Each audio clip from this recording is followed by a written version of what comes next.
6:2. Quem quer ler?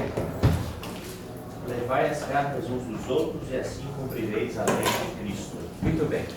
Paulo está dando um conselho aí, uma orientação para os membros da igreja da Galácia.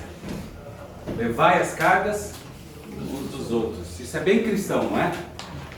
É bem cristão, né?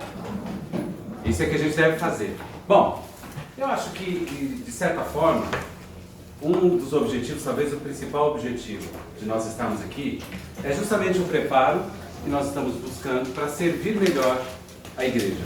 Não é isso? Para sermos melhores líderes.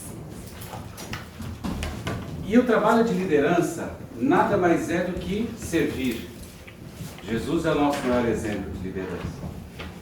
E servir é levar as cargas uns dos outros. E aí, quando a gente fala de cargas, aqueles que estudam a lição da escola sabatina, né, a gente está vendo aí a questão da compaixão, ajuda aos nossos irmãos fragilizados, aos pobres, aos que têm necessidade. Então, essas cargas podem ser cargas físicas, problemas, né? Falta de alimento, de recursos. Podem ser também cargas emocionais. Aquele apoio, aquela ajuda, aquele abraço. Enfim, ajudar a aliviar o sofrimento alheio. É disso que Paulo está falando. E é disso que a gente está tratando aqui, ao longo desse curso. Nosso interesse aqui é servir melhor, nos preparar para servir melhor. Agora, desce 3 versículos e vai lá no 5, desse mesmo capítulo. O que é que diz? Porque cada qual levará a sua própria carga. Agora eu não entendi o Paulo. Agora o Paulo deu problema. Né? Ele não estava bem nesse dia. Comeu uma feijoada vegetariana não fez bem. Olha assim, ele está escrevendo uma carta e ele escreve: cada um leve a carga do seu irmão, levai as cargas uns dos outros. E 3 frases depois ele diz: mas cada um vai levar a sua própria carga. E agora, o que eu tenho que fazer? Bom, esse texto vai ser utilizado na aula de hoje, porque hoje nós vamos falar sobre limites. Por que eu escolhi terminar o curso com esse tema, que eu gosto muito?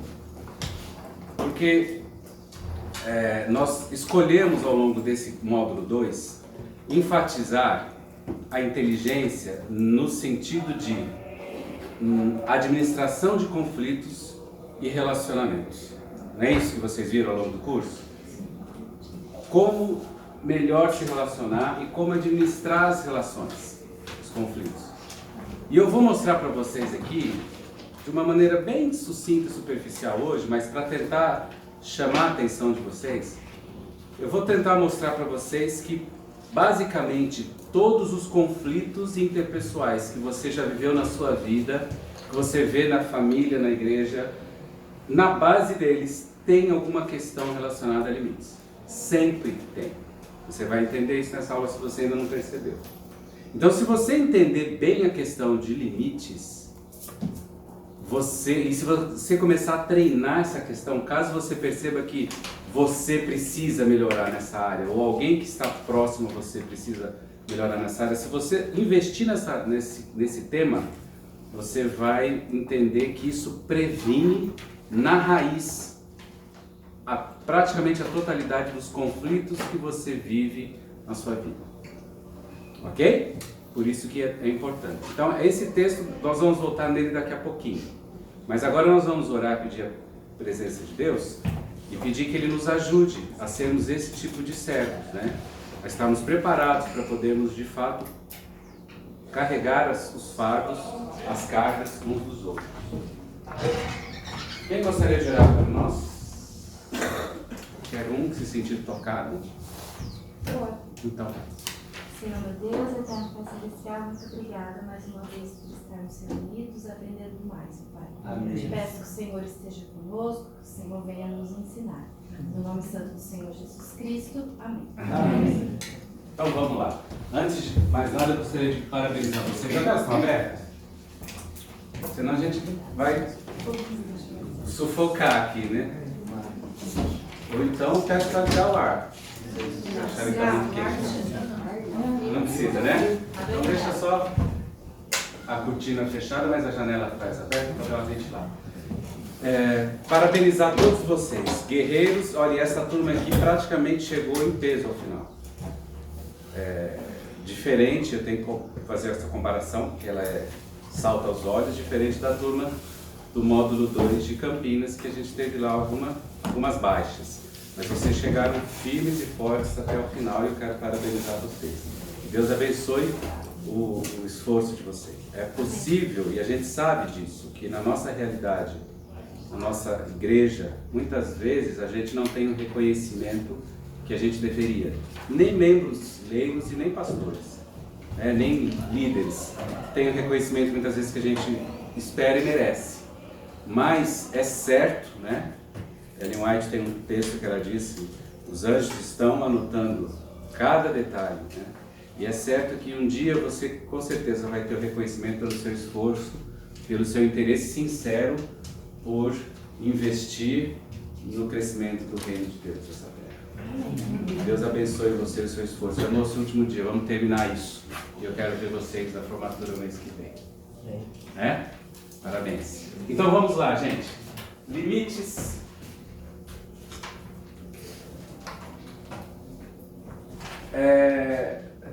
Na verdade, essa palestra eu costumo dar para educadores. Então eu falo sobre os limites na educação. Hoje a gente vai adaptar, focando um pouco mais nas relações, também na educação de filhos, mas mais nos relacionamentos interpessoais da vida adulta. Mas em tese, por que limites é tão importante? Porque limite nos ensina, nos ajuda. O limite, de fato, está na base do que a gente chama de educação. Porque educação, eu sou pedagogo, já me deparei com muitas definições, mas para mim hoje, o resumo de educação para mim é isso que eu coloquei. Para mim, educar é formar pessoas responsáveis. Se você começar a pensar nisso, você fala, mas isso é muito simples, né?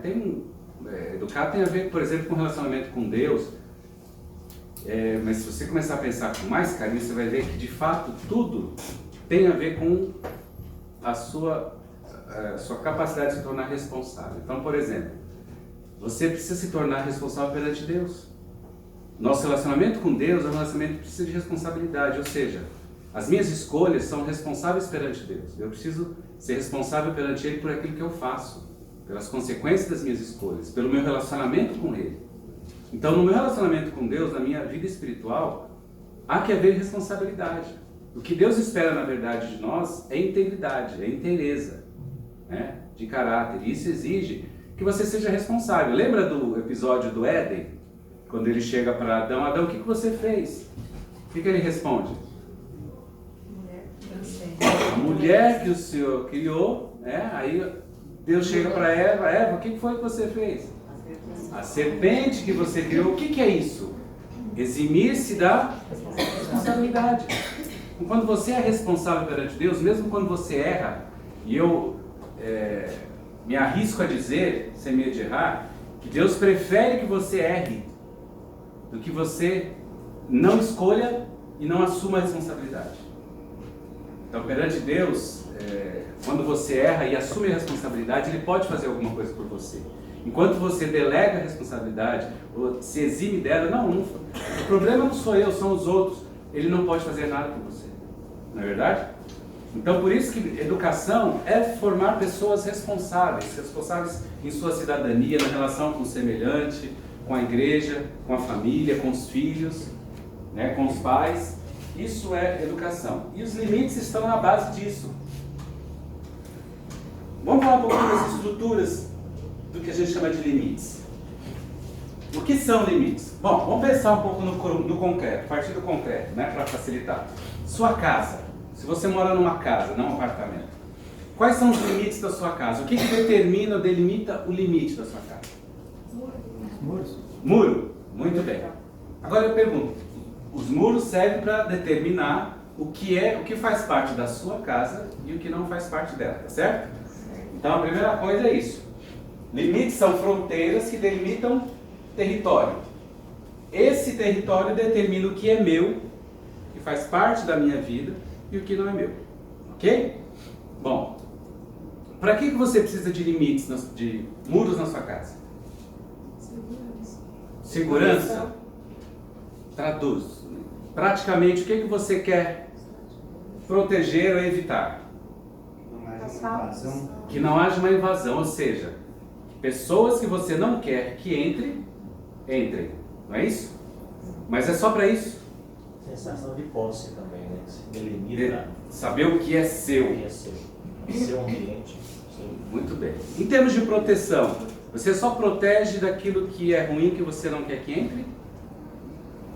Não, você protege aquilo que você tem de mais precioso na sua responsabilidade, ou seja, no seu ambiente. Ou seja, em outras palavras, você também não quer que aquilo que seja bom saia. Por exemplo, eu tenho um filhinho de 1 ano, se eu tivesse, né? O meu já tem 26, mas você tem um filhinho de 1 ano, ficar engatinhando, e ele está, né, vasculhando, descobrindo a casa, você não quer que ele saia para a rua, não é isso? Então você quer proteger. Então aquilo que é bom, que precisa permanecer, que não pode sair, você quer com os muros proteger. E aquilo que é ruim, que deve ficar lá fora, você quer também com os muros proteger. Vamos pensar agora no nosso corpo. Será que existe a mesma realidade em termos físicos do nosso organismo? Existe algum muro que nos delimita aquilo que somos nós e aquilo que não somos nós? Quando você vai tomar banho, entra debaixo do chuveiro, seu estômago enche de água? Por quê? O que é que evita que a água entre até o seu estômago? Qual é o muro que impede que a água... A pele, o maior órgão, né, do nosso corpo. A pele tem essa propriedade de impedir que coisas que não devem entrar, não entrem. Mas será que ela não deixa nada entrar? Quando você tem um problema, por exemplo, um machucado, você bateu e o osso está dolorido, e aí você passa uma pomada. Aquele medicamento, ele entra ou não entra? Então a mesma pele que impede que a água, por exemplo, entre, ela não impede que o medicamento seja absorvido. Então existe uma permeabilidade seletiva. A pele sabe que coisas devem entrar e coisas não devem. Então essa permeabilidade seletiva na sua casa, o que é que determina o que é que vai entrar e o que não vai entrar? Por onde é essa passagem? O portão, né? Então não adianta, não tem razão você ter uma casa protegida por muro se não tiver um portão, certo? Porque se você tiver muro e não tiver portão, as coisas boas que estão lá fora também não vão poder entrar, e as coisas ruins que porventura estiverem dentro também não vão ter como sair. Não há permeabilidade. Então essa noção de limites, que eu dei o exemplo do corpo e da casa, ela é transferível também para a nossa psique, nosso emocional, nossa vida psicológica, mental, ela também tem um muro.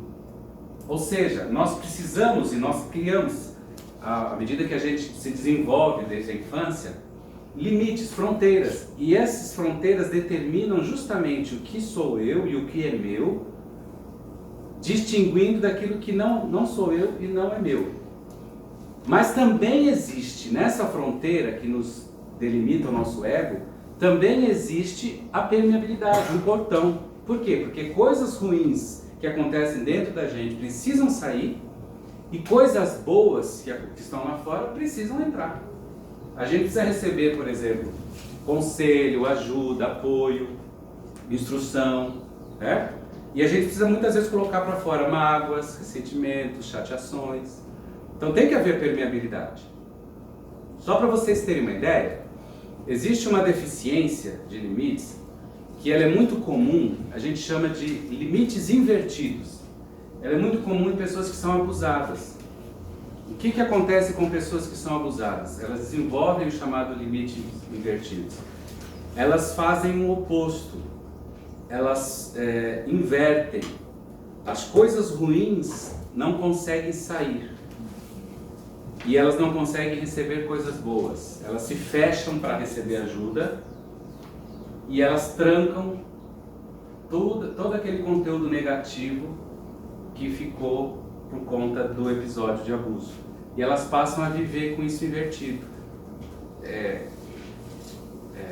fixando dentro delas tudo que é ruim, né, todo o trauma da experiência, e impedindo receber ajuda de fora.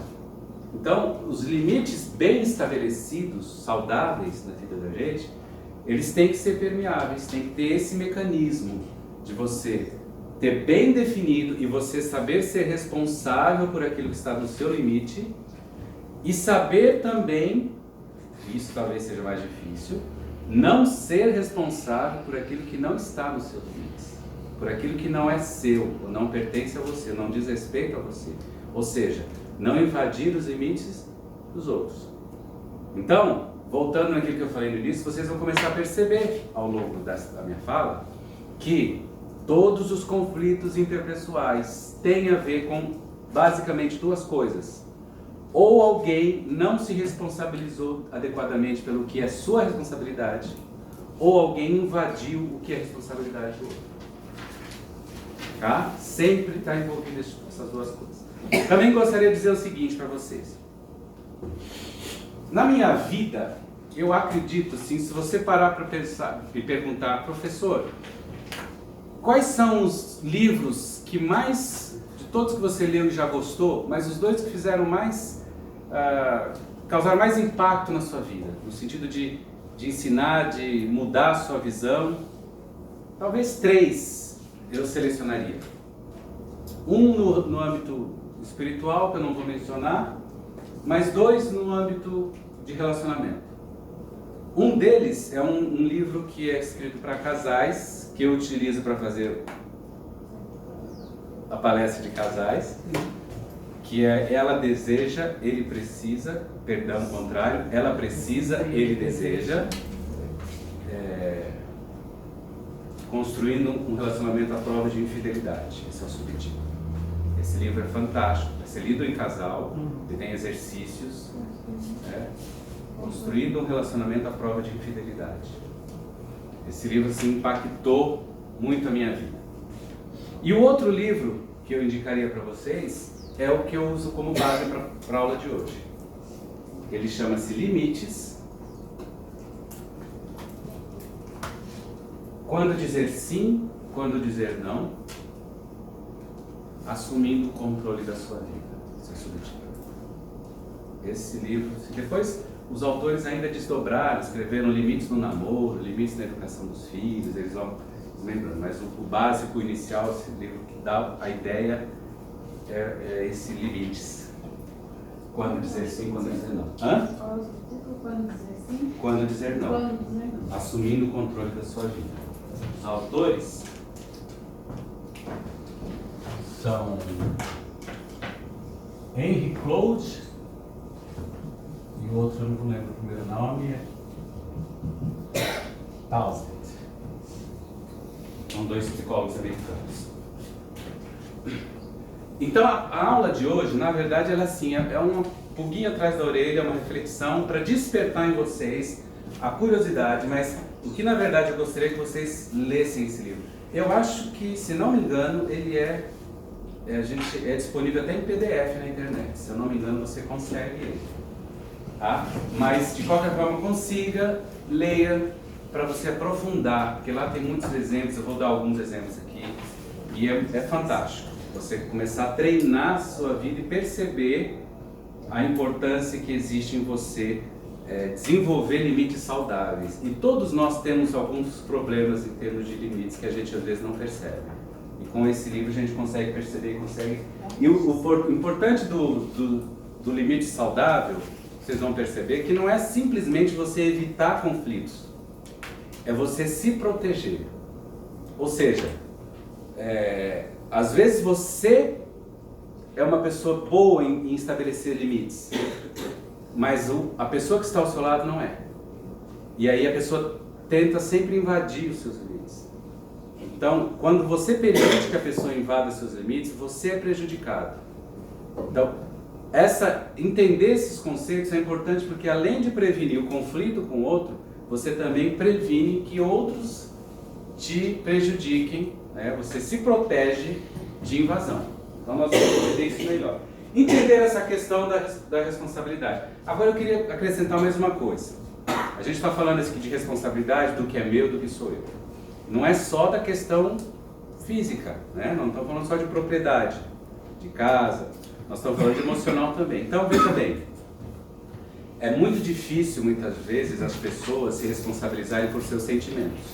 Eu acho que nós já falamos isso aqui, se não me engano, em algum momento. Ou então foi no módulo 1, lá na inteligência emocional, que já eu faço propaganda, quem não fez o módulo 1 ano que vem faz.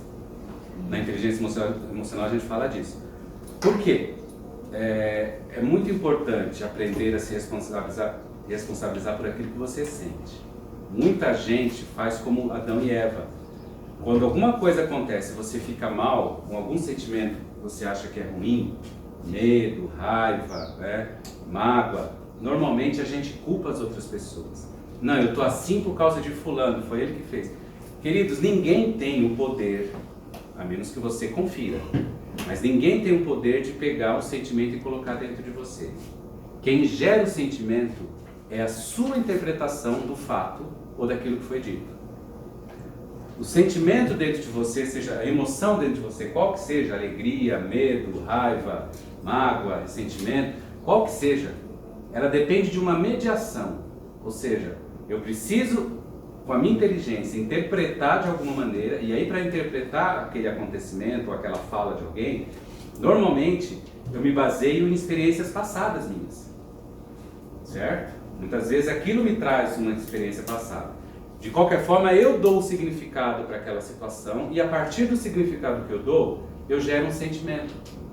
Muitas vezes, a gente gera um sentimento negativo dentro da gente, e quando a gente vai ver de fato a intenção da pessoa que nos magoou, às vezes não era Tudo aquilo.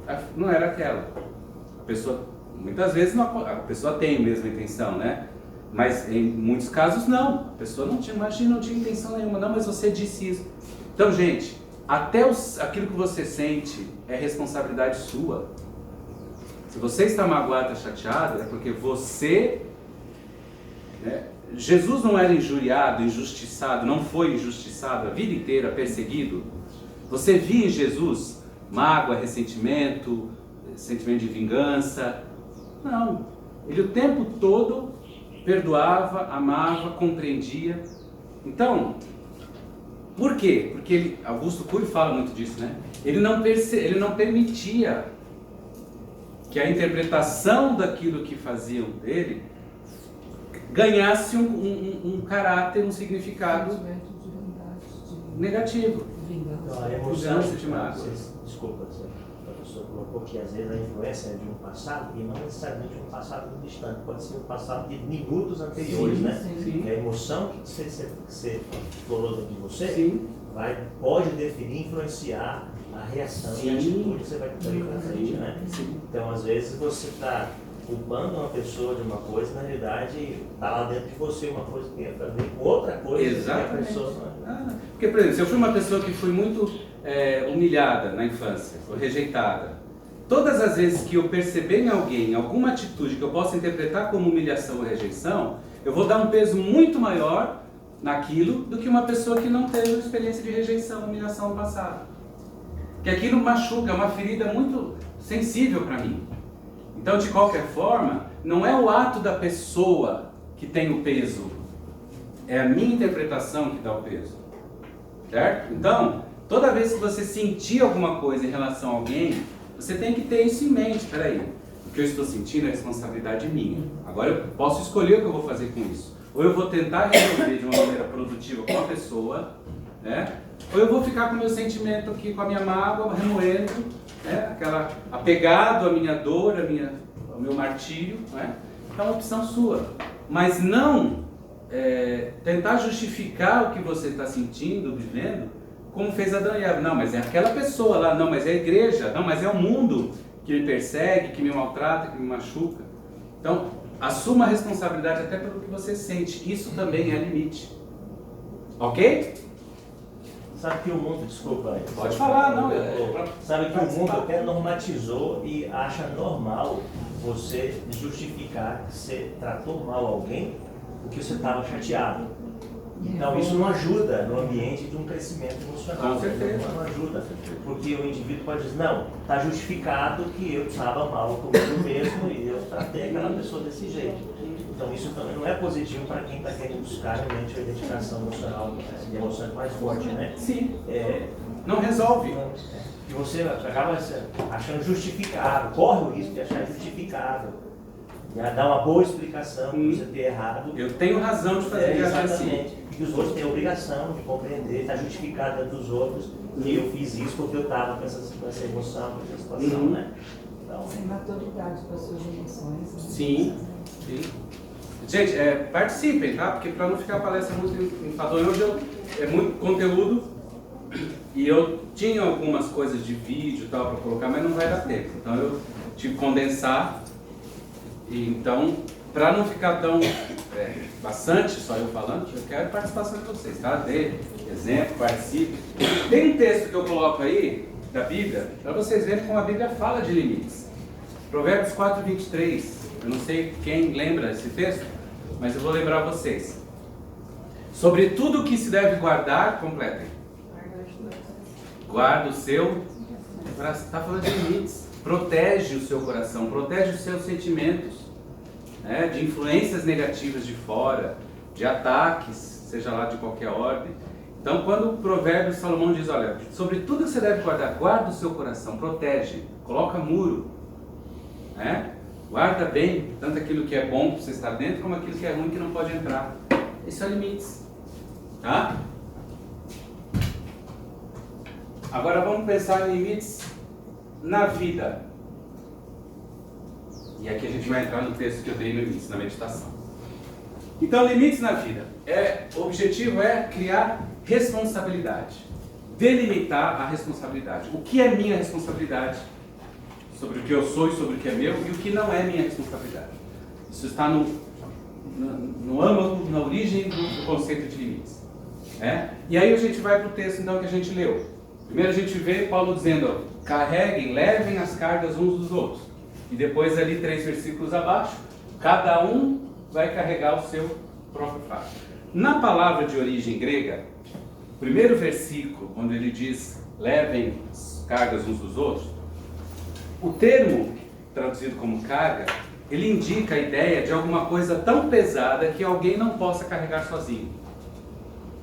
Então quando você vê um irmão seu tentando levantar uma pedra para tirar do caminho, né, que ele não consegue dar conta de carregar sozinho, você precisa ir lá ajudar. O bom samaritano da parábola, da história, né, de Jesus, dizem que aquilo foi uma história real, o bom samaritano ele chega e ajuda porque aquele homem que estava ali ferido, ele não tinha condição de ser socorrido por si mesmo, ele precisava de alguém. Então essa sensibilidade às necessidades dos outros, você precisa também ter sabedoria para saber aonde, em que momento, em que ponto a pessoa precisa de fato de ajuda e ela está carregando um peso que ela não dá conta sozinha. Então é esse tipo de carga que nós devemos levar uns dos outros. Aquilo que está pesado para o outro, difícil dele carregar sozinho, seja emocional, seja material, de qualquer ordem. Mas o termo que é utilizado no segundo versículo, no versículo 5, sobre fardos, traduzido como fardos, ele indica um peso de uma bolsa, de uma mochila que a gente carrega no dia a dia. Então, cada um tem que carregar sua própria cota de responsabilidade, de peso diária. Vou dar um exemplo prático. Agora falando de educação. Quantos de vocês já não viram, caminhando para a escola, por exemplo, uma criança, às vezes adolescente, 10, 11, 12 anos, e a mãe carregando a mochila dele? Já viram isso acontecer? Quando você está fazendo isso, além de você estar invertendo a ordem natural das coisas, né? Porque uma mãe, além de ser mulher, mais velha, mais cansada, quem deveria carregar justamente o menino que tem mais energia. Além disso, o mais importante que tem a ver com limites, é o que ela está ensinando para ele. Ela está ensinando para ele o seguinte, A vida inteira alguém vai ter que carregar meus fardos. Alguém sempre vai ter que dar conta das minhas coisas. Certo? Então, se você tira, nós pais, educadores, entendemos isso como demonstração de amor. Na verdade, nós estamos completamente equivocados. Se você tira da pessoa a capacidade, né, ou a responsabilidade dela carregar aquilo que ela pode carregar, você está causando para ela um desfavor, um malefício, porque você está justamente tirando dela a oportunidade de aprender que ela precisa ser responsável por aquilo que ela tem que dar conta, que ela pode dar conta.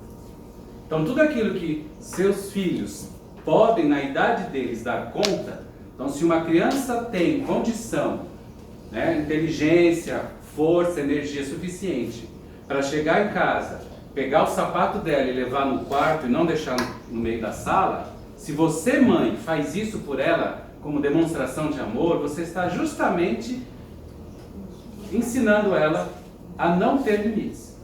Porque ela a vida inteira vai aprender que alguém precisa pegar os sapatos dela e guardar no lugar. Alguém precisa limpar a sujeira que ela faz. Isso tem a ver com educação, com ensinar limites. No livro que eu indiquei para vocês, dessa palestra, ele conta uma experiência mais ou menos assim. Faz tempo que eu li a última vez, mas é mais ou menos isso. O autor foi visitar uma família de amigos. Chegando lá na casa, o esposo, o amigo dele não estava a esposa sozinha. E ele conversou, ele tinha bastante liberdade, eram muito amigos, conversou um pouco com ela e em algum momento ela entrou, e foi ao quarto do filho dela, e ele foi dizer alguma coisa para ela, foi atrás, quando ele chegou na porta do quarto, ele disse que ele ficou, não lembro o termo que ele usou, mas assim, espantado, aterrorizado com o que ele viu, com a cena que ele viu. E aí a mulher, amiga, olhou, viu a cara de espanto dele e não entendeu o que eu estou fazendo de errado. E o que ela estava fazendo naquele momento? Simplesmente arrumando a cama do filho adolescente. Qual foi a frase que o autor disse para ela naquele momento, na porta do quarto do filho? Eu tenho pena da esposa desse rapaz. Entenderam que há limites?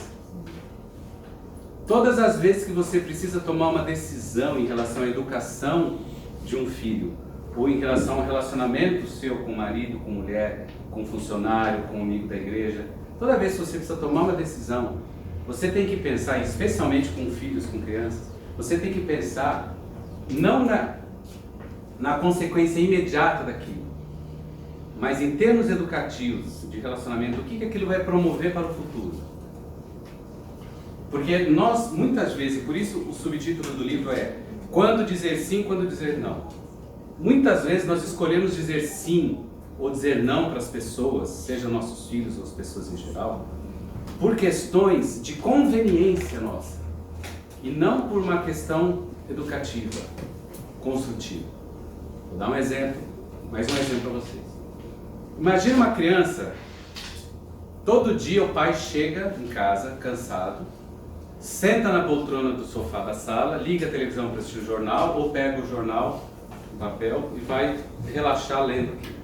E o filho pequeno, de 7 anos, tem costume de nesse momento vir para a sala, brincar no chão da sala para estar perto do pai. Isso é uma cena comum, né? Isso acontece normalmente. Porém, tem um dia que o pai está particularmente estressado, porque ele teve problemas no trabalho, brigou com o chefe, com colegas, não deu nada certo, deu tudo errado, ele chega em casa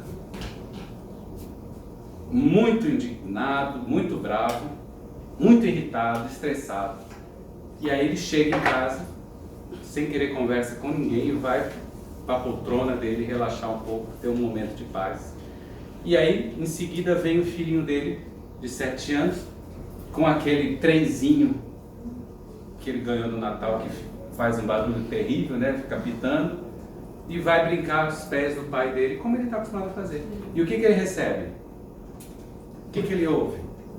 Você, moleque, você não vê que eu estou cansado, não sei o que, isso é lugar para ir trabalhar, eu não quero que você venha brincar na sala, isso não é lugar de brincar, aquela gritaria, aquela bronca. Qual que é a ideia que passa na cabeça dessa criança? O que é que pode, o que é que não pode? O que é certo, o que é errado? Eu faço isso todo dia, não tem problema. Por que que hoje eu estou errado? Então, a atitude do pai de dizer para aquele menino, não brinque aqui, isso não é lugar de brincar, naquele dia, ele está dizendo isso porque ele está tentando educar o filho? Não, é uma conveniência própria. Ele está muito irritado, ele não aguenta o barulho do brinquedo. Se fosse uma questão, uma decisão educativa, ele não permitiria nunca que a criança brincasse na sala, independente do estado dele. Então, muitas vezes nós agimos em relação aos nossos filhos, dizendo pode ou dizendo não pode, né, em função do nosso estado, não em função dos limites que a gente tem que educar, da responsabilidade que a gente tem que ensinar. Então você vê uma criança, por exemplo, no supermercado, fazendo aquele escarcéu porque ela quer alguma coisa, e aí a mãe não quer dar, e a criança começa a gritar, fazer uma gritaria, e a mãe pega e cede e dá. Por que que a mãe dá aquilo que a criança pede? O que a birra gerou na mãe? Qual o sentimento da mãe naquele momento que a criança está no meio do supermercado gritando, todo mundo olhando? Vergonha. Ela quer se livrar da vergonha. Então ela vai dar aquilo para a criança parar de fazer birra porque ela está sentindo vergonha, ela não quer mais. Percebe? Os motivos são meus. Eu não estou pensando na construção da responsabilidade do meu filho. Por isso, quando você tem que tomar uma decisão em relação especialmente a uma criança, se eu posso, se eu vou deixar ou se eu não vou deixar, você tem que pensar antes nas consequências futuras daquela sua decisão e no momento que você toma a decisão, não voltar atrás. Então, se não pode isso, não é porque eu estou chateado, porque eu estou desanimado, não pode porque de fato eu quero construir alguma coisa na educação dos meus filhos. E se de fato eu quero construir, então não pode, não pode. Não importa se eu estou bem, se eu estou mal, se a criança... Não importa. Regras são regras. É certo que as regras muitas vezes devem e podem ser construídas junto com as crianças. Mas estabelecidas as regras, ela tem que ter um motivo. O não tem que ter um motivo. E o sim tem que ter um motivo. E o motivo não pode ser minha conveniência. Então, toda vez que eu faço isso, que eu mudo de ideia, que eu dou uma ordem por conta da minha conveniência, eu estou destruindo a construção dos limites de uma criança. Eu estou destruindo a oportunidade dela construir a noção de responsabilidade. Olha, isso aqui é certo, isso aqui eu posso, isso aqui é errado, isso aqui eu não posso. Então isso é estabelecer as fronteiras dentro da criança. Mas isso também serve para o relacionamento adulto. Então eu vou dar um exemplo a vocês que também está no livro. Vocês mulheres, imagina que você está 11 horas da noite se aprontando para dormir, para se recolher, né? Naquela já tomou banho, está naquela sessão de cremes, né? Passando, né? Se preparando, e aí toca o telefone. É a sua amiga, talvez sua melhor amiga, e ela liga para você e fala o seguinte: querida amiga, eu estou com um problema sério. A sua amiga é solteira, separada. Eu arrumei um paquera e a gente combinou de sair hoje. Só que tem um problema, eu esqueci de contratar babá para o meu filho. Eu queria que você, por favor, viesse ficar com ele enquanto eu vou passear com o meu paquera. O que é que você diria para ela nesse momento? Se ela de fato é sua amiga. Olha, ela é sua amiga, a melhor amiga. O que é que você diz para ela? Estou indo. Agora, vamos melhorar um pouquinho a situação. Você amanhã tem um compromisso sério de trabalho que você precisa acordar cedo, às 5 da manhã. E é um compromisso importante de trabalho. Então você sabe que se você for para a casa da sua amiga cuidar do filho dela, ela vai voltar tarde, você vai dormir tarde e amanhã você vai estar com o seu estado comprometido para fazer a tarefa que você tem que fazer. Em outras palavras, você tem que escolher entre dois caminhos. Ou o prejuízo é dela, se você não for, que ela vai ter que desmarcar o compromisso, ou o prejuízo é seu. De quem é a responsabilidade? Quem foi que esqueceu de contratar babá? Quem tem que assumir a responsabilidade? É assim que você agiria? Você diria para ela no telefone, querida, olha uma pessoa falando com limites. Eu sinto muito, eu queria muito poder te ajudar, mas eu tenho um compromisso amanhã cedo. Se eu for, eu vou ter problemas amanhã. Infelizmente, se você tivesse me contatado antes, num outro momento, um outro dia, eu faria com prazer, mas infelizmente hoje eu não vou poder te ajudar. Sinto muito. Eu faria uma pessoa com limites. Por quê? Porque a pessoa com limites sabe que ela não deve permitir que outro invada os seus limites a ponto de fazer com que ela se prejudique em função do problema que é do outro.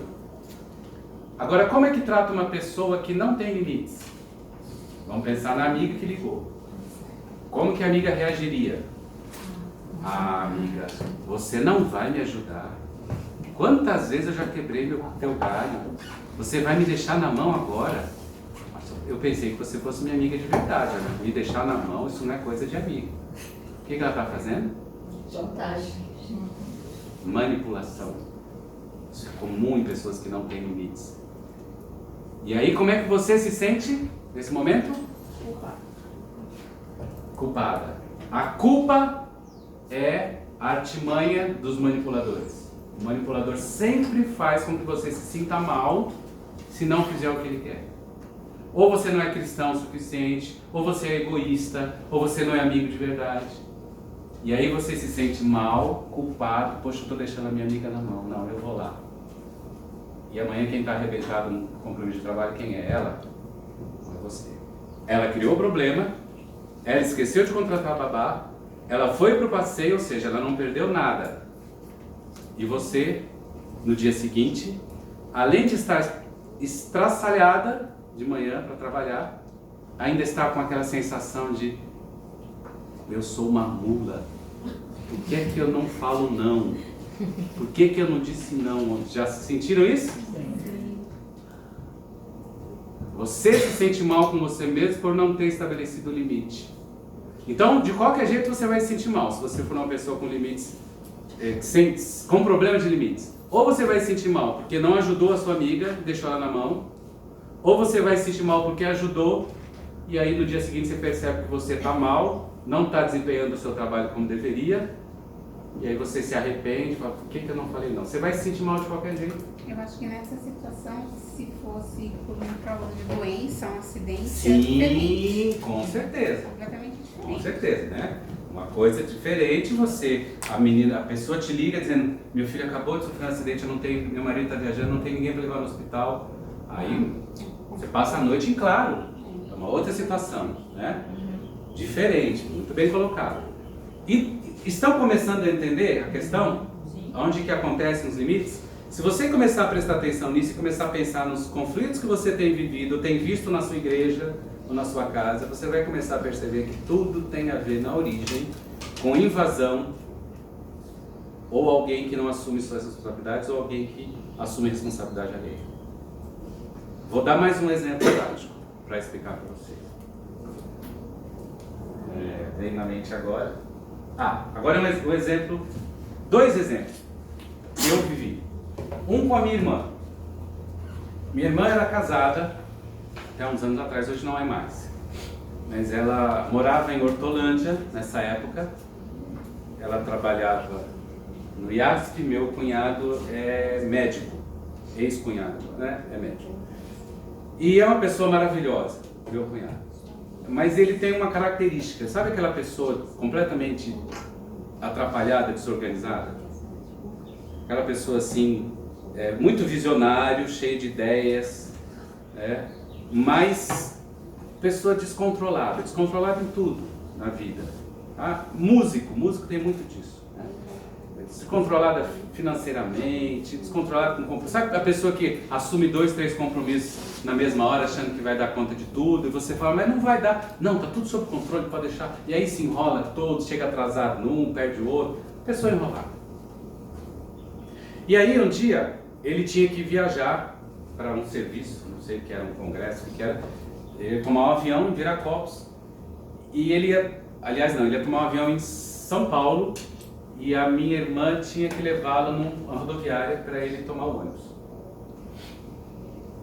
E aí no dia, estava chovendo muito, e aí logo de manhã ela começou a perguntar para ele: escuta, você já fez a mala? Não, pode deixar, eu vou fazer, tal, tudo sob conta. E o dia foi passando e ele resolvendo coisas no computador e tal, e resolvendo... Fulano, você já fez a sua mala? Olha, você vai atrasar. Não, fica tranquilo. Tal. Sabe como é que é? O dia foi passando. Meia hora para o horário dele sair, que ele deveria sair para chegar a tempo na rodoviária, ele vai juntar as coisas dele na mala.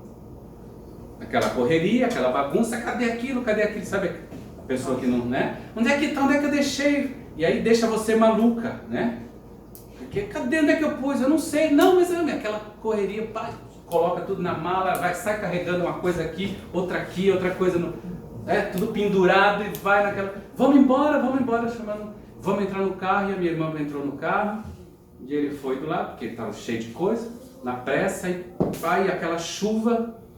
Bom, a minha irmã já é irritada, se imagina a situação, estresse, no último. Chega na rodoviária, o que acontece? O ônibus acabou de sair. Qual que é a solução? Correr atrás do ônibus, na chuva. E ela dirigindo na chuva, tensa, com raiva, e vai e alcança o ônibus. E aqui imagina a cena, né? Na chuva, e buzina pro ônibus e pede para encostar, e o ônibus para e sai na chuva carregando as coisas caindo no chão. A hora que ele entra no ônibus e ela entra no carro, ela tá no carro, aquele suspiro de alívio, acabou, volta para casa. Mas volta para casa com aquela sensação que eu falei agora há pouco. Que eu vivo isso na minha vida? Por que esse estresse? Não precisava disso tudo. E por que eu permito? E aí no dia seguinte, nessa época eu morava em Campinas, e aí no dia seguinte a gente conversou, ela contou pra mim, ela estava ainda sob efeito, né? Ela contou pra mim: mano, aconteceu isso, eu não aguento isso, tal. E eu tinha lido o livro Limites. Aí eu peguei, foi usar, né, o meu conhecimento. Falei: mano, presta atenção no que está acontecendo. Quem é que tinha que ter feito a mala e organizado tudo e não se organizou? Você? Não. Quem é que criou a situação? Você? Não. Quem é que pagou o preço? Ele não conseguiu subir no ônibus? Conseguiu. Não conseguiu pegar o avião? Conseguiu. Quem é que ficou chateada, estressada, com raiva, passou toda... E ele está acostumado com essa vida maluca. Você não precisa. Foi você. Então, quem precisa se proteger? Quem precisa estabelecer os limites? Ah, mano, mas como que eu faço isso? Eu dei uma sugestão. Próxima vez, se isso for acontecer na sua vida, você simplesmente diga para ele: olha, querido, hoje ou amanhã você vai precisar viajar. Você precisa que eu te leve na rodoviária. Tem que chamar de querido, né? Querido, muito querido. Queridinho. Amor da minha vida. Então, para a gente evitar problemas, né, de eu me estressar e tal, vamos combinar o seguinte: você tem que tomar o ônibus às 3 da tarde para poder chegar no aeroporto a tempo. Então vamos combinar o seguinte: 2h15 a gente sai daqui para dar tempo de chegar na rodoviária de Campinas, sem estresse, sem problema, sem correria. Você pode contar comigo, eu estou aqui para te ajudar. Mas se a partir das 2h15 você não estiver pronto, você se vira para ir para a rodoviária. Eu não vou te ajudar. Combinado? Olha, você está combinando antes. Um dia depois. Aconteceu de novo a situação na vida dela? Claro que aconteceu. Qual foi a consequência? Ele perdeu... Não. Depois do limite ele perdeu o avião. Não sei se ele aprendeu. Aí que eu te digo. Quando você estabelece os limites, há duas possibilidades de consequência.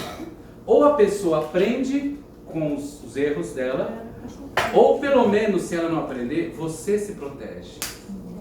Você não precisa entrar na dela, você não precisa sofrer o estresse, se irritar, que aí acaba gerando discussão, briga no casamento. Tudo isso você se poupa. Você se protegeu. Mas sabendo você que disse não, né? Mesmo você ter avisado antes, que você também não está bem. Pelo menos no primeiro momento. É a primeira vez que você vai dizer não, você não vai fazer. Eu acho que deve ser também terrível, mas também você está se É um protegendo. exercício, porque a gente se sente culpado por dizer não. É, Isso sim, também é um problema de sim. limites. É.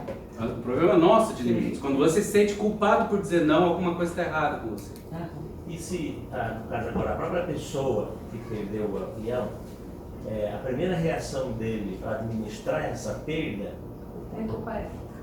daí a pessoa que também está se protegendo tem que estar num preparo Muito adicional bom. para Sim. suportar essa. Até ele cair a ficha, não sei se cair a ficha as pessoas não usam mais, né? Até ele Meu clicar na cartão. mente, tem cartão lá, né? Até ele concluir. Então o processo é longo, né? Sim. É. Agora, e é impactante no primeiro momento, porque é ruim para os dois. Quem está colocando limite se sente mal, Sim. e quem está recebendo limite se sente mal, porque não está acostumado com aquilo. Certo? Mas a médio e longo prazo, primeiro você tem que trabalhar os seus limites, a sua questão. Porque você precisa ter ideia bem clara do que é egoísmo e do que é limite. Você não está se negando a ajudar. Se negasse, seria egoísmo. Você só pensa em você. Não. Eu estou disposto a te ajudar com todo amor e carinho do meu coração. Mas nas minhas condições. Porque se passar das minhas condições, aí o prejuízo passa a ser meu e não seu. Sendo que o problema é seu. Eu te ajudo a resolver o problema. Mas no momento que ele passa a ser um problema meu e não seu, aí já está invadindo meus limites. É um amor a si mesmo, né? Exatamente. Um amor a si mesmo igual ao amor ao próximo, não superior e nem inferior. Que é o que Jesus falou. Amar o próximo como a si mesmo. Se eu resolvo o problema dele criando um problema para mim, sempre, eu estou amando ele acima de mim. Sim. Ok? E se não fizermos isso, não vai aprender nunca. Não vai aprender Sempre nunca. vai ficar Não vai aprender nunca. atrasado para tudo. Sim. E você sempre estressado e brigando. Porque no final das contas o problema acaba sendo um problema matrimonial. Porque gera briga, confusão, descontentamento, ressentimento e acaba com a relação. É um exemplo que tem a tendência de perpetuar nas gerações futuras. Sim. Eu tive um exemplo, uma experiência muito, a princípio para mim, dolorida. Meu filho começou a estudar no NASP e ele tinha que levantar muito cedo. E todas as manhãs era aquela tensão. E certo dia ele perdeu o ônibus e meu marido o pegou quando ele chegou em casa. Não foi no momento da tensão. Quando ele chegou em casa, meu marido chamou e falou: olha, tenho grande alegria para que você continue estudando lá. Só que esta foi a última vez que eu te levei atrás do ônibus. Você tem horário para chegar no ponto e o ônibus não vai te esperar. A partir dessa conversa, nós não tivemos mais problema. Extinguiu a tensão. Diante disso, hoje ele já tem 25 anos, nós não temos mais problemas desse sentido com os relacionamentos que ele cria. Por exemplo, ele poderia se atrasar para o trabalho, ele tem um relacionamento afetivo e isso estressa quem não tem esse hábito. Então são paliativos que a gente às vezes não quer dar no momento apropriado, mas que cria uma avalanche de consequências ruins e que depois a gente não consegue mais aliviar da maneira Como poderia ter. simples que foi dessa. Você cria um efeito cascata, você duplica aquilo na vida das pessoas. É. E aí, eu vou dar o último exemplo, que agora é meu, pessoal. Meu filho, que hoje tem 26, um dia teve 7. E 7, 8, 9 anos, não lembro a idade correta. Mas é assim, quando eu era casado, a gente trabalhava fora e meus filhos ficavam com a minha sogra. Passava o dia todo, aí a gente chegava à noite depois do trabalho, jantava, pegava eles e ia para casa para dormir. Essa era a rotina. Só que o meu filho, minha sogra, sabe como é a avó, né? Vó para dar limites não é a função dela, né? Não nasceu para isso. Que bom. Aí o meu filho começou com a história de... ele estudava de manhã, ele chegava em casa e comia alguma besteira. ou levava, eu não lembro como é que exatamente a situação. Sei que ele tinha mania de comer bolacha recheada. Chegava a hora de almoçar, não tinha fome. Aí minha sogra começava a luta. Gabriel, vem almoçar. Comida está na mesa. A mais nova ia almoçar, tal, todo mundo. E ele ficava na televisão. Não quero, não estou com fome, tal. E aquela luta. Vem almoçar, não sei o quê. Aí tem que guardar o prato, comer depois. Sabe aquelas coisas que o avô faz? Então vou fazer o pratinho dele para ele comer. Começou essa... Aí eu cheguei para ela e falei, dona Lida, a partir de amanhã, eu quero que a senhora faça o seguinte. A senhora vai mesa almoçar, a senhora vai dar a escolha para ele. Gabriel, você não quer almoçar agora? Não. Tudo bem, você pode escolher.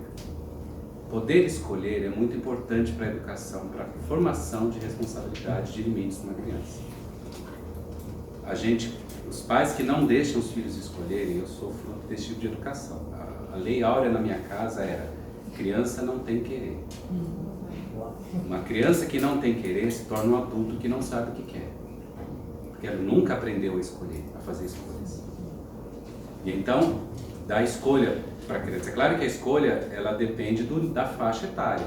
Você não pode deixar uma criança de 2 anos escolher se ela quer brincar numa tomada ou não. Tem coisas que você tem que determinar, você tem que ser a mente dela. Mas naquilo que ela tem condição, na faixa etária dela de escolher, você tem que deixar ela escolher. E aí eu falei para ela, deixa o Gabriel escolher. Só que, se ele escolher não almoçar na hora, ele vai ficar sem comer até a hora da janta.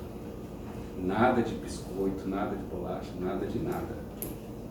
Então a escolha é dele, só que as consequências também são dele.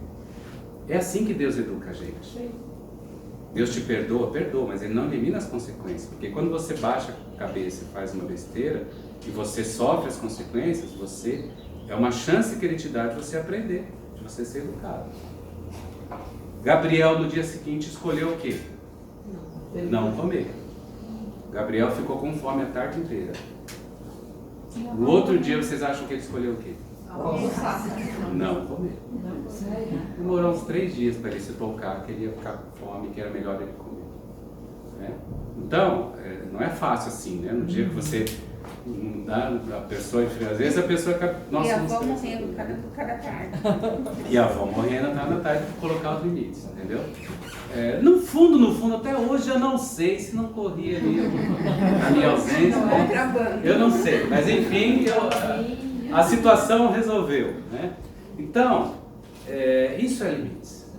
A pessoa escolhe, ela tem direito de escolher, mas a responsabilidade é dela de assumir as consequências, não é sua. Quando você assume a responsabilidade por resolver o problema que alguém criou com as escolhas erradas dela, você está permitindo que invada o seu limite. Problemas com limites, então. Existem basicamente, agora você vai começar a se reconhecer. Que horas é o intervalo hoje, gente? 10h30?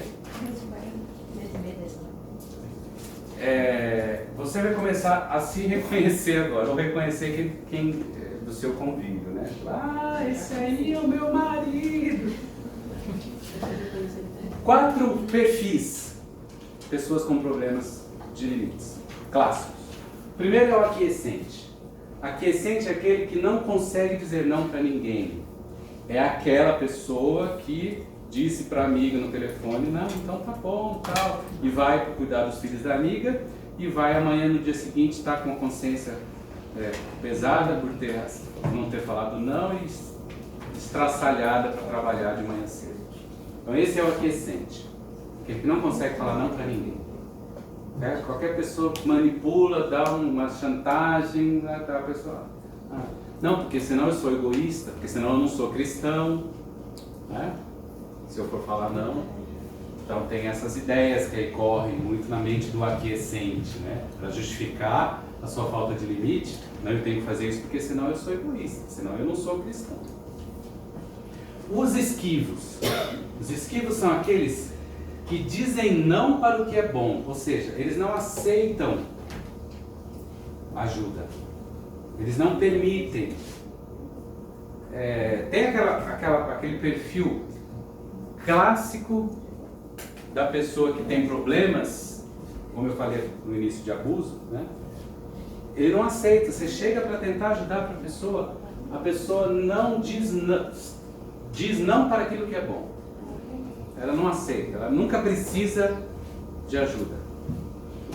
Também muitas vezes é um perfil clássico em algumas situações, né? Aquele estereótipo da esposa do pastor. Mas ela vai dizer se eu estou certo ou não, né? Tem muitas assim. Ajuda todo mundo.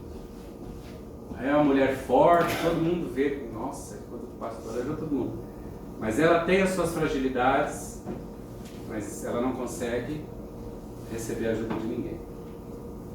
Ela não consegue abaixar a guarda, assumir a sua fraqueza, falar, não, agora eu preciso de ajuda. Vai acabar no divã de um terapeuta. Não é? Sim. Então esse é o esquivo. O controlador é aquele que não respeita os limites dos outros. E aí o controlador, ele tem dois modelos. Ele pode ser o agressivo, ele pode ser o manipulador. O agressivo tem o estereótipo do homem. O machão que quebra tudo. Se a hora que ele acordar de manhã, o chinelinho não estiver no lugar certinho e a pasta de dente passada na escova, prontinho, aí ele faz o escarcéu. Né? Deixou a panela de feijão passar um pouquinho do ponto, queimar um pouquinho, então faz aquilo. Então, é claro que eu estou exagerando no estereótipo, mas vocês conhecem pessoas assim. São extremamente agressivas quando você não faz o que elas querem. Não aceitam ouvir não de você e ficam violentas, agressivas. Esse é o controlador agressivo. E o manipulador, que talvez seja mais perigoso, é aquele que a gente citou, o exemplo, que faz na chantagem, que faz você se sentir mal, aquele amigo que faz você se sentir mal para você resolver um problema que é dele. Esse é o controlador. E por fim, os insensíveis. Os insensíveis são aqueles que não dão ouvidos à necessidade dos outros. Enquanto o esquivo é aquele que não aceita ajuda, o insensível é aquele que não oferece. Ele pode ver todo mundo precisando, passou na beira da estrada, viu lá o samaritano caído, mas o problema é dele. O problema é sempre dos outros. É o outro oposto, né? Não, o problema é dele. Ele que resolve. Nunca está disposto, empático para ajudar as pessoas. Esse é o insensível. Só para ver se vocês estão ligados na realidade da coisa. Um aquiescente casa normalmente com quem?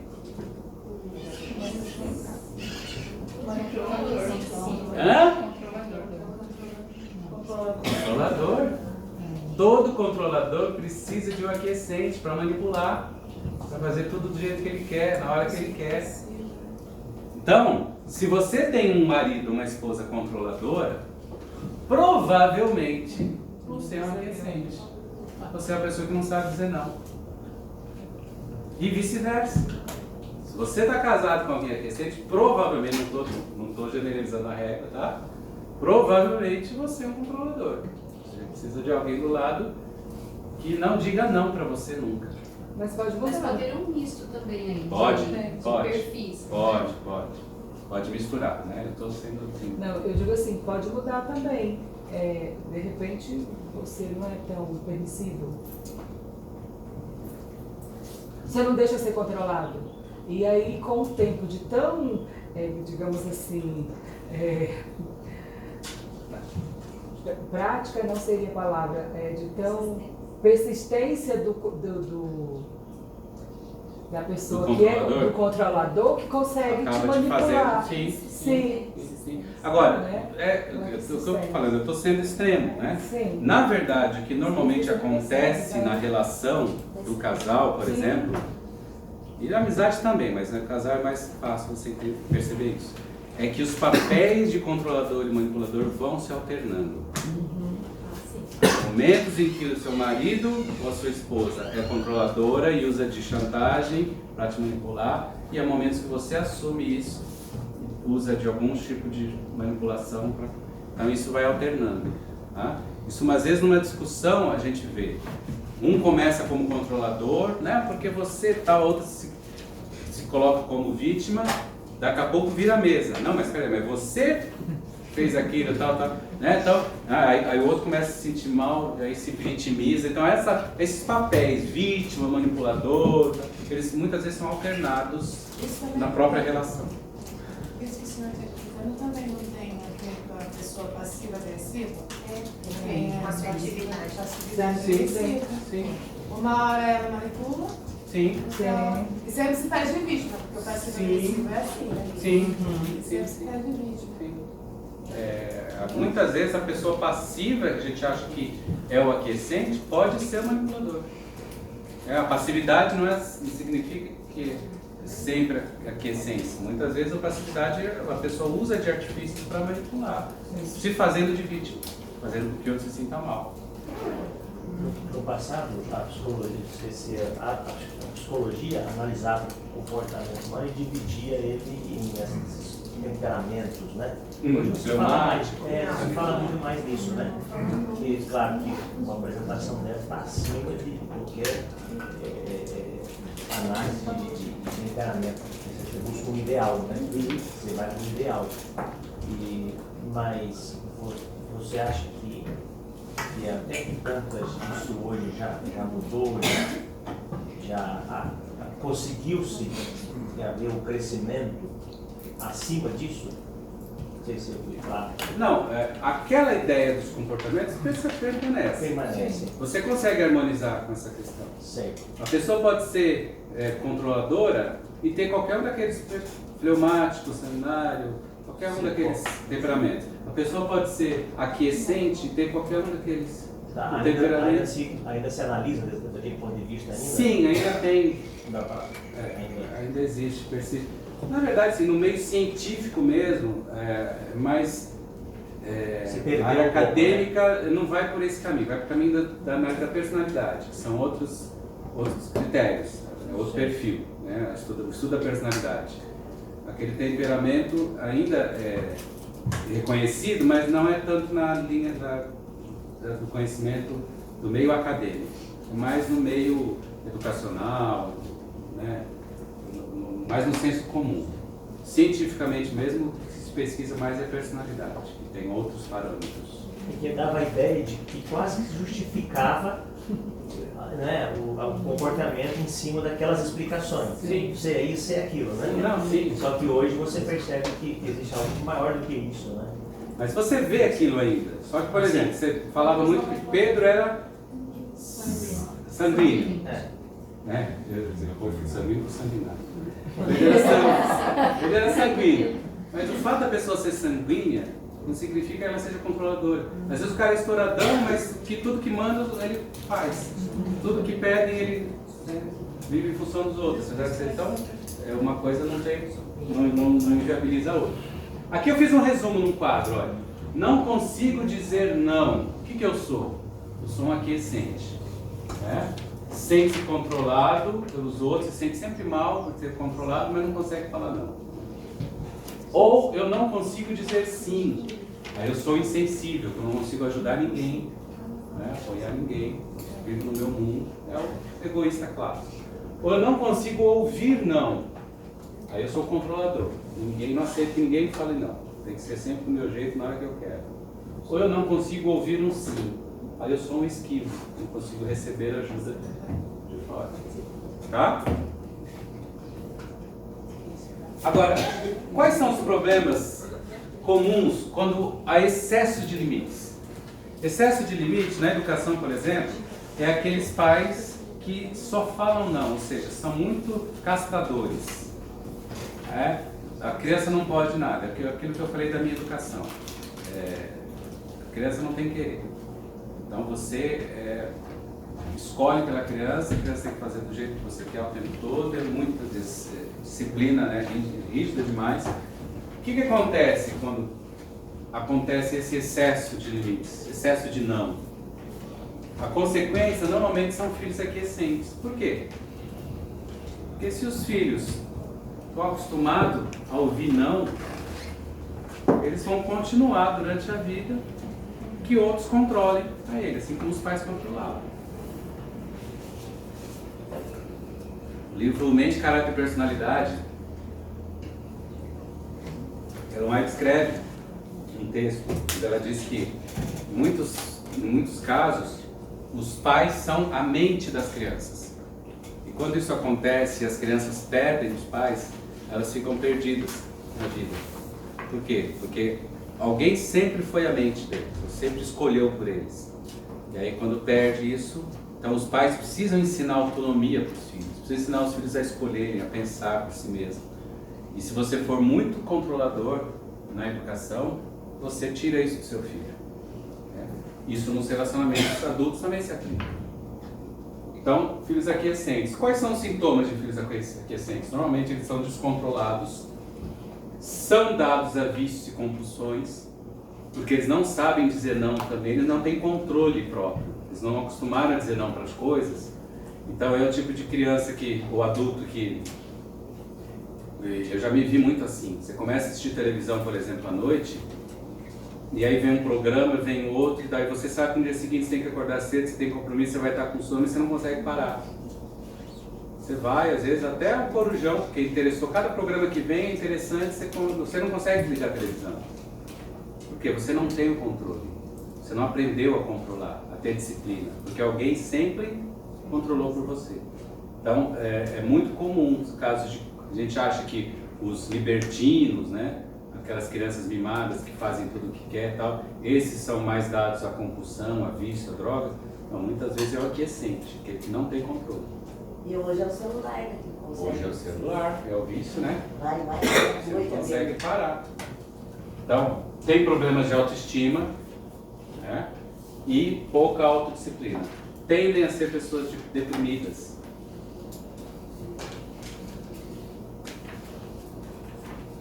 E o outro extremo, a falta de limites. Quando os educadores, os pais ou as pessoas não conseguem falar não. Tudo que você, né, tudo pode, tudo é permitido, não dá limites. Os professores sabem muito bem, né, conhecem hoje, a nossa geração de crianças hoje na escola é exatamente isso. Porque nós pais vivemos uma geração muito reprimida, agora a gente não consegue, a gente faz o inverso com os nossos filhos, a gente não consegue mais falar não. Muitas vezes porque nós temos medo de perder o amor dos filhos. A gente acha que falando não, restringindo, dizendo não, isso vai magoar a criança e a gente vai perder o amor. Então a gente acaba tendendo a falta de limites. Quais são os sintomas? Gera egoísmo na criança, ela quer tudo para si, só pensa nela. Dificuldade de relacionamento com as pessoas, vai ser um problema no casamento. E normalmente se torna uma pessoa estressada. Por quê? Porque o mundo não dá tudo que ela quer, mas ela quer, do jeito que ela quer, na hora que ela quer. E aí ela fica uma pessoa estressada e tende a ser um controlador. Certo? Então esses são os extremos que a gente vê no dia a dia. Bom, e aí no fim eu coloco a ligação do limite com a resiliência, mas eu não vou comentar muito isso. Acho que o tema que eu precisava falar para vocês era essa questão do limite mesmo. A resiliência você ensina para a pessoa, para a criança, quando você permite que ela enfrente fracassos. Nossa geração de adultos hoje tem a tendência de poupar os filhos dos fracassos. A gente não quer que as crianças sofram nada que a gente sofreu. E quando isso acontece, você tira da criança a habilidade de tolerar. Isso é resiliência. De suportar. E de esperar pela recompensa. As crianças hoje, elas querem para agora. É a geração fast food, né? Tem que estar pronto agora. Não quer esperar a comida ficar pronta. Não quer esperar final do ano para receber. Não, quer agora. Mas nós também somos bombardeados pela mídia por essa ideia da felicidade tem que acontecer hoje. Eu quero para hoje, para ontem. Então, no momento que a gente poupa demais os nossos filhos, dá demais para eles, não fala não para eles, a gente vai minando essa possibilidade de treinar as crianças com limites e automaticamente a ter resiliência, saber esperar, saber tolerar. Porque quando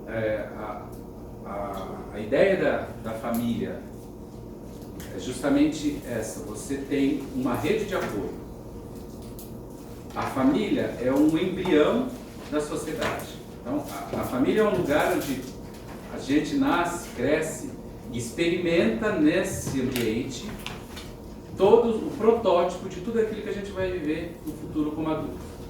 Então, na família a gente vai ter frustração, mal-entendido, conflito, alegrias, recompensas, a gente tem tudo ali naquele ambiente. Porque esse exercício nos prepara para termos a nossa família e sermos adultos no futuro. Então, nesse ambiente de apoio, essa rede de apoio, é um lugar onde você pode experimentar suas dores e suas frustrações. Então, quando uma criança é frustrada,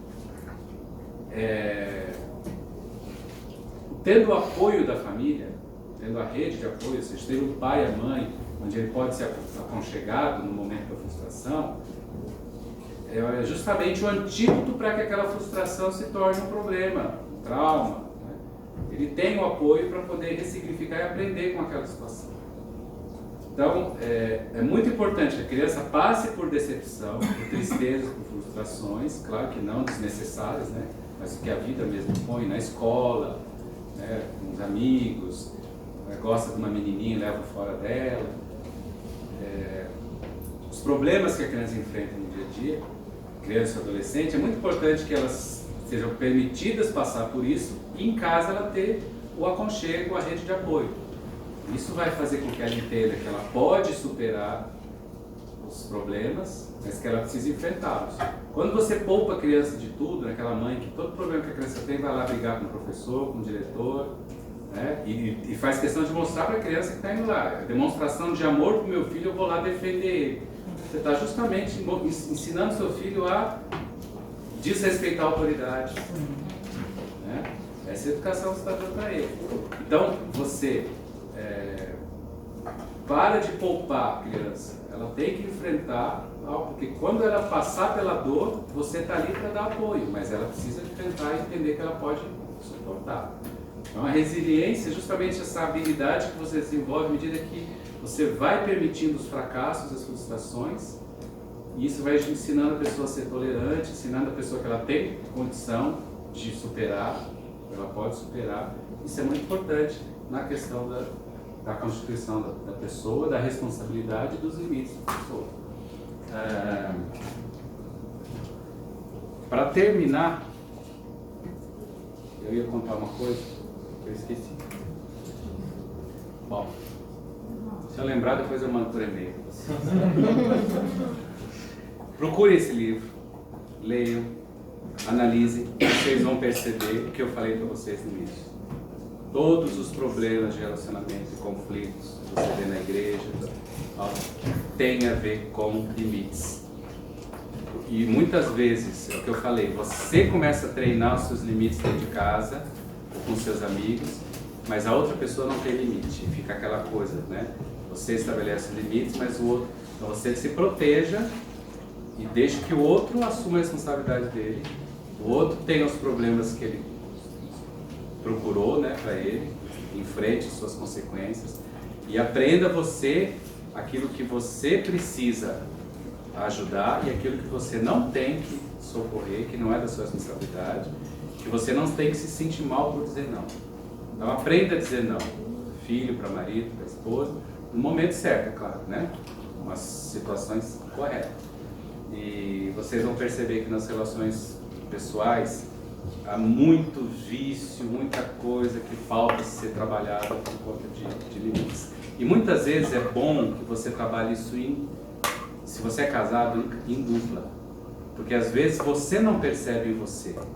Mas se o seu marido, se a sua esposa estudar o assunto com você, um pode ajudar o outro a reconhecer, olha, né, você está manipulando, não, você está controlando. Um pode ajudar o outro a perceber as deficiências, até na educação, na família. Então, comece a procurar prestar atenção nisso, porque realmente é fundamental para evitar problemas para você e para a sociedade. Muito obrigado pela atenção de vocês. Foi um prazer tê-los conosco durante todo esse ano. Eu me encontro à disposição de vocês para aquilo que eu puder, desde que não cause problema para mim. Aceito o convite para almoçar na casa de quem quiser, né? Para falar na igreja de quem quiser também, né? Para falar com o pessoal da Nazaré aqui agora, no mês que vem. Estou à disposição, tá? Meu e-mail, se precisarem, tá lá na... Eu falo? quiser me achar no agjjunior@hotmail.com. Estou à disposição de vocês para o que eu puder ajudar.